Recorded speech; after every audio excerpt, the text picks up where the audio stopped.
hoping that joining us now is Baroness Anderson. You may also know her as Ruth Smeeth, who was the Labour MP for Stoke-on-Trent North from 2015 to 2019. She's now a member of the House of Lords. Really good to have you with us. Thanks for joining us. The question, I suppose, is Labour's battle against anti-Semitism over now? No, it's definitely not over, and Keir made that very clear today. But what this is a stepping stone, that we are moving forward in the right direction, and that now what we're really dealing with is cultural change. All the structural changes that were required in the Labour Party have been dealt with. But there's still work to do, which is why this is a moment of reflection. We should never have been in this position. But Keir has delivered on every promise that he made to the Jewish community to actually deliver real change, and we'll keep fighting. OK, so you say the structural change has been made, but not the cultural change. So what else needs to be done?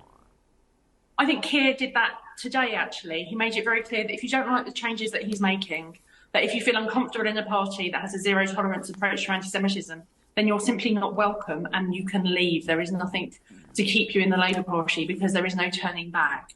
That the Labour Party is completely different to where we were in 2019, that it's a different beast, that we're getting ready for government, that we're outward facing, that if you share those values, then please come and join the Labour Party. But if you think that racism should be tolerated, that if you think that anti-Jewish hate is acceptable, just go away and leave. And I think, Keir, that's the cultural change we're going to have to see. There's still work to do. But we are in such a better place than we were in 2019, and I'll be forever grateful to Keir for delivering on that. What about those people, though, at a local level who don't go away and who don't leave? Well, I think that they've got to consider actually whether the Labour Party is the right vehicle for them to be part of. That the Labour Party is of value to them and what they stand for, because I don't believe that they've got a place in the Labour Party if this is who they are and what they are. So from my perspective, we will hold them to the same account that we hold everyone at a national level too. And the Labour Party is clear, you will be thrown out of the Labour Party if you're a racist, and we will find your racism. There is no hiding place for you. So on that basis, it may take more time. We're a very big party. We're over 400,000 people. And some people have said appalling things, but we need to get to a point where we get rid of them. Labour will no longer be monitored by the Equalities Watchdog. Is that the right move in your view, or would you like to see the monitoring of the party continue? Oh, I think that it's definitely the right move. We've done everything else for us by the EHRC. I'm sure that if we ever revert to where we were, I and others would ask for them to intervene again, but I just don't see that that's going to be necessary. He has made several promises. He made more today, and he's delivered on each of the promises that he's made to us. I have complete faith that we will not need the HRC to keep our own house in order going forward.